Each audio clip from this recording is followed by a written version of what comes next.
Hello बच्चों, नमस्कार। आप लोग सब कैसे हैं? और आप लोगों के लिए एक बेहतरीन सवाल है, त्रिभुज से संबंधित है।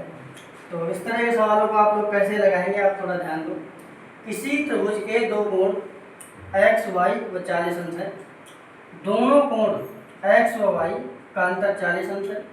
तब एक्स व वाई का मान ज्ञात करना है। तो इसमें मानने के लिए कोई बात है नहीं, क्योंकि उन्होंने कोण पहले से मान करके दे दिए हैं। तो डायरेक्टली हम शर्त प्रारंभ करेंगे।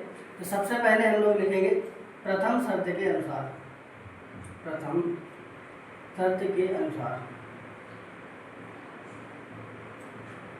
तो प्रथम शर्त हमारी ये कहती है कि तीनों कोणों, अब त्रिभुज के अगर कोण है तो इन तीनों कोणों का योग कितना होगा? तीनों कोणों का योग होगा 180। हम लोगों को त्रिभुज के बारे में थोड़ा नॉलेज होना चाहिए यहाँ पर। तो इधर से हम एक्स और वाई का मान निकाल लेंगे। तो 40 को हम पक्षांतर में उस साइड भेज देंगे, तो -40 हो जाएगा।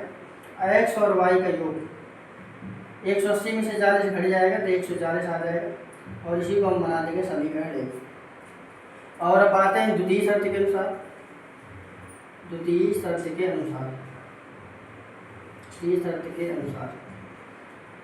तो दूसरे शर्त के अनुसार क्या कह रहा है?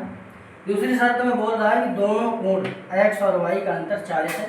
अंतर का मतलब ये कि पहले में से दूसरे कोण को अगर घटा देंगे तो वही आता है अंतर 40। और इसको हम मान लेंगे समीकरण 2। तो समीकरण 1 और समीकरण 2 हमारे दोनों कंप्लीट हैं। तो इनको केवल हल भर करना है। तो इनके लिए मैंने आपको बहुत ही आसान तरीका बताया था कि अगर दो मान जोड़ करके दिए हों और घटा करके दिए हों तो आप इनको डायरेक्टली भी हल कर सकते हैं। तो मैं इनको डायरेक्टली ही हल करूँगा। आप लोग इसको विलोपन विधि से या प्रतिस्थापन विधि से हल कर लेना। तो दोनों का योग हमको दिया 140 और दोनों का अंतर हमको दिया है 40।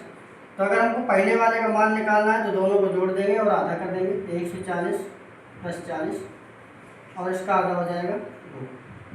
तो 140 और 40 को जोड़ेंगे तो 180 और 180 का आधा हो जाएगा 90 अंश। तो एक्स का मान निकल आएगा 90 अंश।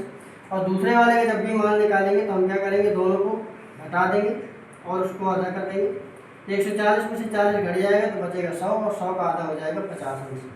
इस प्रकार से आप एक्स वाई का मान आराम से निकाल सकते हैं। ये बहुत ही अच्छा सवाल है, आप इसको विलोपन और प्रतिस्थापन विधि से भी हल कर सकते हैं। धन्यवाद।